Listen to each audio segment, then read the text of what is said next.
Okay, guys, what I'm going to show you is the beginning of how to start creating a personal animated logo. And this will be part one. It's going to be the type tool section where you're setting up files using type with whatever text you want to have in your animation. And then there'll be some other parts that will help you string everything together to make the complete animation after this. So right now I have on my screen a GIF that I made with just 4 frames, and it's my name rotating on a shape. You can certainly use a lot of other type techniques, many that we studied. I'm just going to pull up one that looks a little different. Here I have names in individual layers. I actually have letters in individual layers that are kind of floating across the screen. And in both of these animations, I actually played around with different gradients, and I pulled different shapes, and I pulled it in different directions so that the gradient behind all my lettering changes as well. So think about all of the tools you've used so far. Think about what kind of type you want to use, what kind of background fills, either a paint bucket, solid fill, or gradients. Use all of those options, like the different shapes of the gradients and the different colors of gradients, to really create variety in your work. And the key thing would be to keep your files organized as you work. So one of the very first things I'm going to do is I'm going to go into my desktop folder. At school, of course, we're using the photography shortcut folder. I just keep one that says school stuff here. So I'm going to grab that. And in my school stuff folder, I already have a folder called animations. So when I click on this, I've got one that is really specifically for that circle animation that I initially showed you. These are the 4 individual files that I made. Notice how I labeled them number 1, number 2, number 3, number 4. Now, you can certainly add more files. The more files you have, the smoother your animation will go, and you can set what the interval is in which that animation plays back. So the more files you have, definitely the smoother the animation is going to be. This one is relatively choppy. I do have 4 files, so I encourage you to, the more you make, the more variety that you'll have, the smoother your animation. But a good starting point is at least 4 files.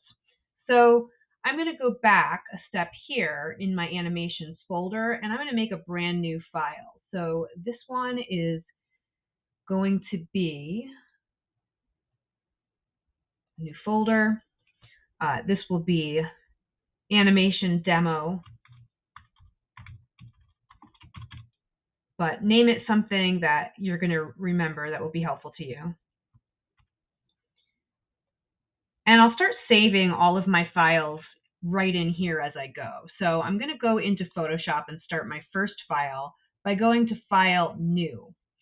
And if these are animated personal logos, think about what you might want to use these for. If you want to use them for your Instagram account or any avatar that you have or any banner that you have on a social media platform, banners are usually long rectangles.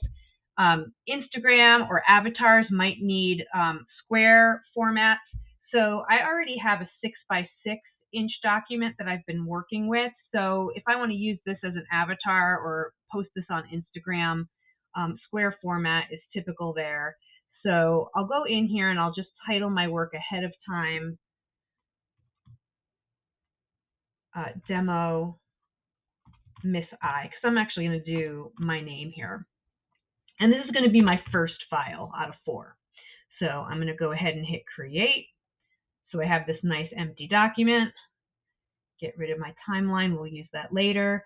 And then I'm going to think about what I want my background color to be. So now I'm here with my gradient tool, and I also have my paint bucket. Remember, your paint bucket is going to do a solid fill with whatever your foreground color is.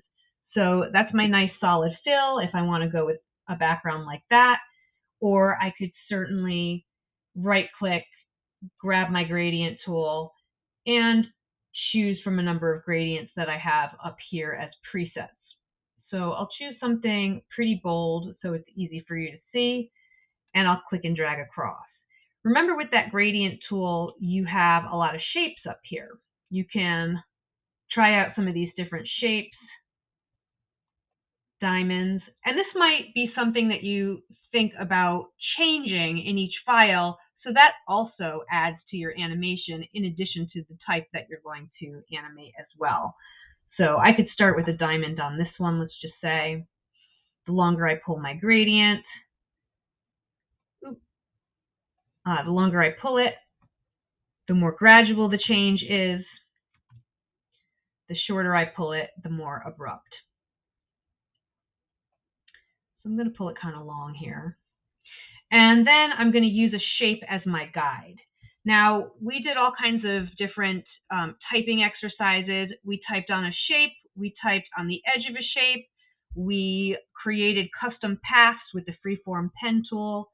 We did gradient fills in our shapes, and we also did destructive text effects. So you can use any of those techniques that we practiced in your animated typing files here. So just to keep it nice and simple, I'm going to go with a sphere. And if I want my circle or my ellipse shape to be a perfect sphere, the trick to that is holding down the gradient, or excuse me, holding down the shift key. So as I hold my shift key down, I drag out my ellipse tool and I let go. I've got a gradient already filling in here. That, of course, you can change up if you want to. And I'm going to center it, and I've got my perfect circle. Now remember, as we go to the type tool, if you're typing inside, then you've got the circle kind of encapsulating that cursor. That means the type is going to constrain to the inside of that shape that you drew. Or if you hover on the edge of that shape and you get that wavy line at your cursor, then the text is going to go around your shape. So as I click right on here on the edge, I want that text to go on the edge. And you may have to play around with your point size. I was working with this earlier, so for this Gabriola font style that I chose, 100 points was working pretty well for me, but you may need to go in here and play around with the point size and whatever font you're choosing. It could possibly fit different, so play around until you find something that works. If you want to change your font color, then you can always highlight that font, just like you would in a Word doc. And here's your font color picker right here at the top in the options palette. And I like that sort of magenta color, but maybe just for a little bit of contrast, I'll make it darker so that you all can see it better. Yeah, that's a little bit easier to see because it's more contrasty, and I'll say OK. And then I'll go to the Move tool. If you want to go back and change what your font says, again, you can highlight it, right? This is just the canned font that it drops in. I'm going to do my name like I was talking about.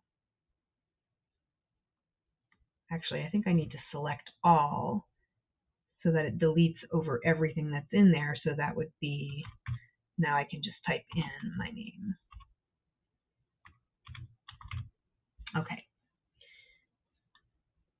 And I'm going to grab that Move tool just to get out of that. And so what I want to do is I want to save this first file, go into the File menu, Save As. We're going to do this every time for those 4 files. And I already have Demo Miss I, and I'm going to click Save. It's already going in my folder. And now I'm going to make version 2. So I'm first going to go in and change up this background layer. Go to my gradient tool, maybe pull my gradient in a different direction. If you wanted to change colors of your gradient, you could always do that. I might just stick with the same color, but just pull the gradient differently each time for a slight variation. And then I'm going to go bounce over to my type layer here, and I'm going to just give that a slight turn. So one way you can do this is going to your edit menu and go into your transform commands, and you've got some simple rotations here. I'm going to rotate this 90 degrees clockwise. Okay, and I may need to recenter this, so as I grab my move tool, I can actually use my arrow keys. And what that's telling me is that this circle is not perfectly in the center, but I'm just going to re-center my words and make that adjustment as I need to. Okay, so now this is going to be version 2, so I'm going to File, Save As. And the only thing I need to do is just change the number here. So instead of number 1, change it to File 2. I know it's already going into the same folder. Saving it there. Now I'm going to go in to my background again, grab my gradient tool, pull a different kind of gradient this time, go to my name, and go to the Edit, Transform, Rotate Clockwise. Adjust that with the Move tool or my arrow keys if I need to. And then File, Save As. This one is number 3. Save. And then finally, working on my 4th design, go to my background, pull a different kind of gradient. Maybe this time I'll have that orange diamond come towards the bottom. Go back to my type layer.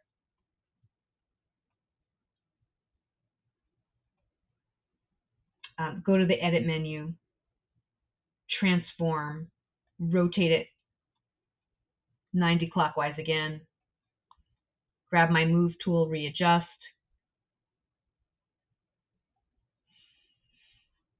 and then File, Save As. And this one is number 4. So as I save that and I now have my 4 files, I can begin to put the animation together. So now this last step for putting your animation all together and actually making it play as a GIF file, you'll find that information in a document that says creating a timeline animation. I set it up as a Google Doc. It has all of the steps listed. You can follow the Google Doc. I'm going to show you how to do that now. So the first thing we're going to do, because we have those files that are saved, is we're going to go to the File menu and we're going to choose Scripts almost at the bottom, and we are going to load those 4 files into a stack. And as I load those files into the stack, of course I have to browse for them, and I can see in my animations folder when I go into my demo, they're all in my animation demo folder, 1, 2, 3, and 4. So these are the ones that are going to get loaded into that stack. I've got to select them. I'm going to hold the Control key to click on all of them and say OK, and there they are. They're going to be loaded into the stack as soon as I click OK. So Photoshop is going to automate this process.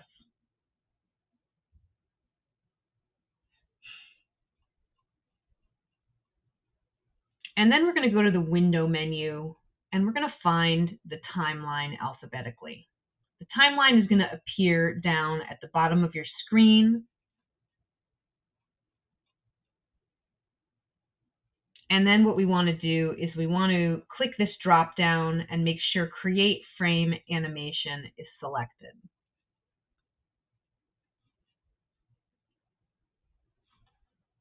And then this is actually a button, so after we make sure we have it selected in the button, really is what's happening here, then you're actually going to click on that button again because it will drop the first frame in for you. And then what we're going to do is go to this little menu on the upper right of the timeline, and we're going to make frames from layers. it will drop in all of these frames. Now there is a little playhead button here, and you can watch your animation play. You can also change the duration in between each frame. So if that was too fast, I can drop it down to 0.1, or I can try some of those other times and see how that looks. Again, the more frames you have in here, the smoother your animation is going to tend to be. Whenever you're ready to export those, we are then going to go to the File menu. We're going to Export. We are going to save for Web Legacy. And you may need to zoom out down here just to see the whole image. It doesn't really matter so much, but if it is helpful to see it, then you can zoom out. And I'm going to leave all these settings in here, and I'm just going to go ahead and click the Save button, and it's going to give me the option on where to save it. So navigate to that same folder. I need to go up a little bit and find my animation demo folder that I made earlier, and I'll just call this Miss I Demo so I know what the animation is about, and then it's going to save it as a GIF file that you can play, and I'm going to go to Save. So now if I want to take a look at that, I'm going to go back to my school stuff folder, go into my animations, go into animation demo. There's my GIF along with all of the individual files that I created to make that GIF. And as I open it, it should play in any photo viewer that's on your computer. And you can use it to upload to any of your social media sites as well. So have fun with that. And we'll go on to some other parts shortly.